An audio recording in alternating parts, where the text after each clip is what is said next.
Welcome to the Pirls Stock Market Commentary video, your weekly window on stock market technical conditions, featuring the proprietary bull-bear point and figure market breadth summary chart for September 8th, 2019. Market breadth. With this past week's market advance, our bull-bear point and figure ratio at 0.95 rose from 0.71 last week. The total count of securities in bullish or bearish patterns increased 3% to 3,031. The count of bearish stocks decreased 10%, while the count of stocks in bullish patterns increased 20%. The Pirls P&F market breadth summary chart shows us a market now 6 weeks in bearish territory.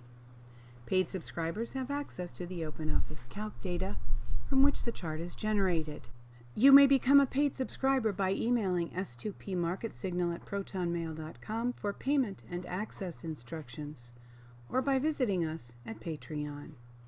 To receive the weekly Pirls Stock Market Commentary via email free of charge, simply enter your email address in the space provided and click follow. The well-known market breadth indicator, the Nasdaq McClellan Summation Index, rose 103 points for the 8th advance in 13 weeks. At a negative 191.67 points, it continues below all 7 tops above plus 100, has risen above the February 2018 bottom, and continues above the remaining 5 bottoms below minus 100 in the last 30 months. Volume analysis. In this week's volume analysis, the Nasdaq Composite Index ended in neither accumulation nor distribution mode, with average daily volume higher than the prior week. In the last 2 weeks, the Nasdaq had 2 accumulation days and 2 distribution days.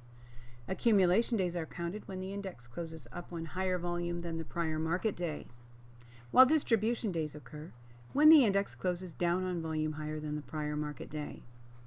Last week, the Nasdaq ended in neither accumulation nor distribution mode on lower average daily volume. Momentum. The CCI 20 daily, with 6 days above zero at Friday 9/6 close, began a new Woody's uptrend. It's now at a positive 150.60, up from positive 59.56 last week.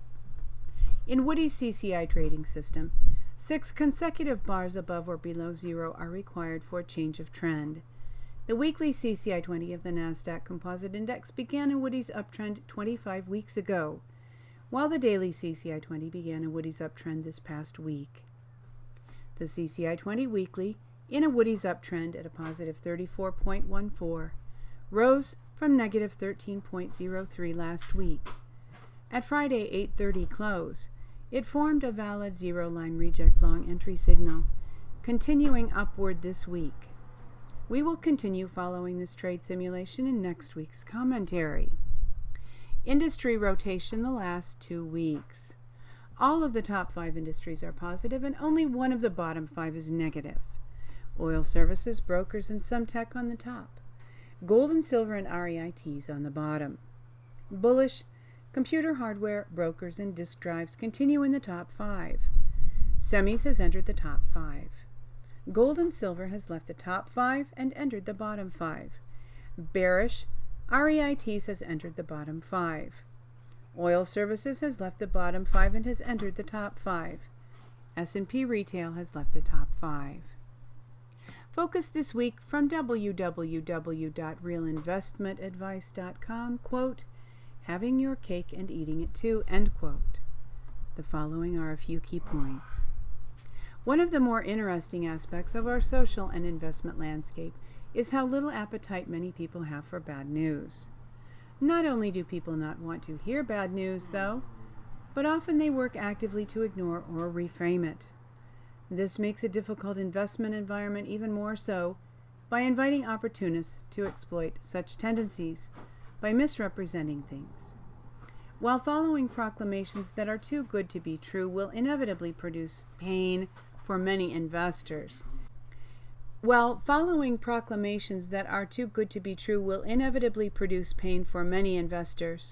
it will also create opportunities for others. Low rates force ordinary investors into a difficult trade-off. They must either accept the vagaries of low interest rates or forego the potentially higher returns of risky assets altogether. Temptation often tips the scales. As the FT describes, quote,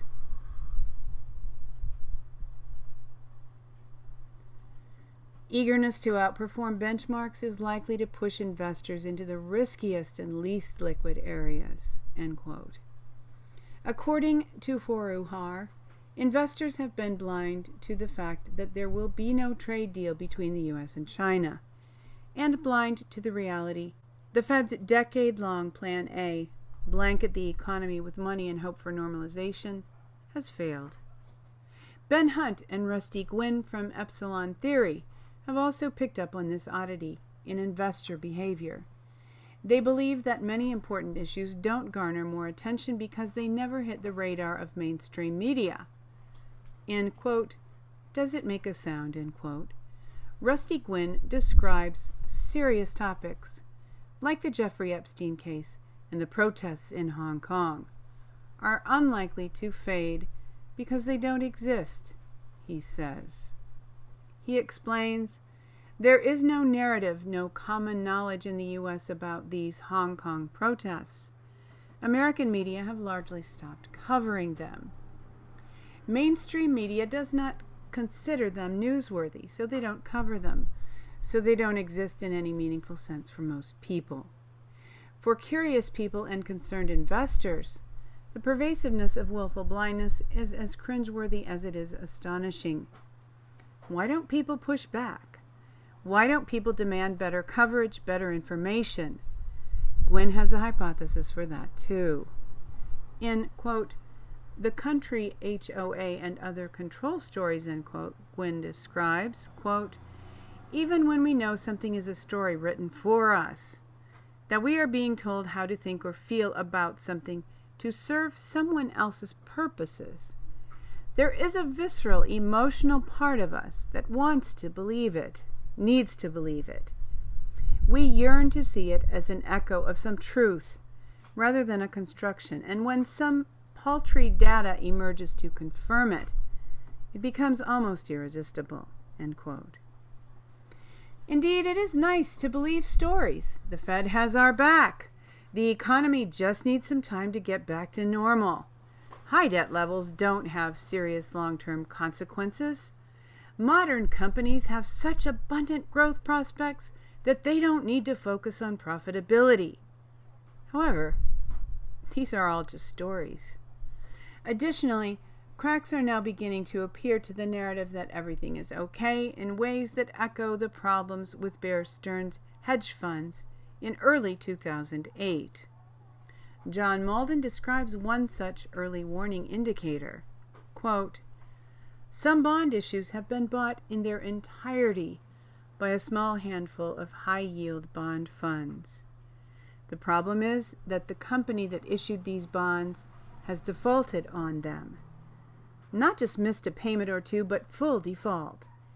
Their true value, if the funds tried to sell them, might be 25 to 30% of face, if they actually traded, according to the people who told me this.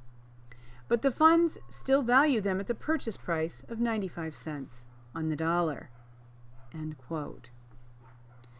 This can happen because the funds have not tried to sell the bonds and therefore there is no mark-to-market price. The important lesson for investors is that the loss has already been incurred. It just hasn't been recognized yet. Despite such obstacles, it is still distinctly possible to navigate the investment landscape successfully.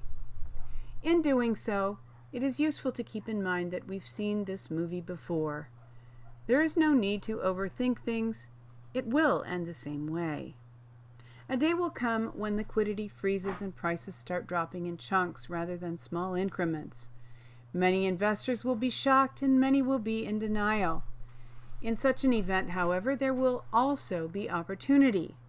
Malden describes, quote, my goal is to be a buyer, not a seller, whenever a liquidity crisis, occurs.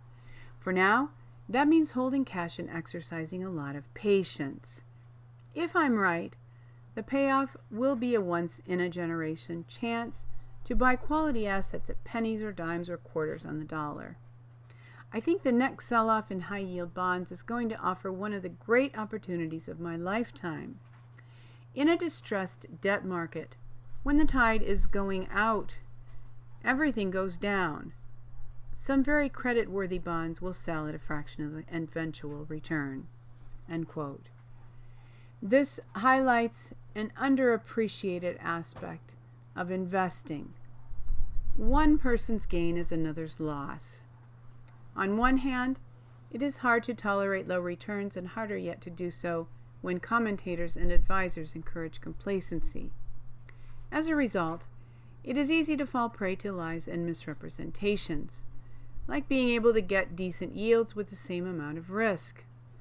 Most people want to have their cake and eat it too, but that is usually a formula for losing money. On the other hand, because it is so hard to resist such temptations, few succeed.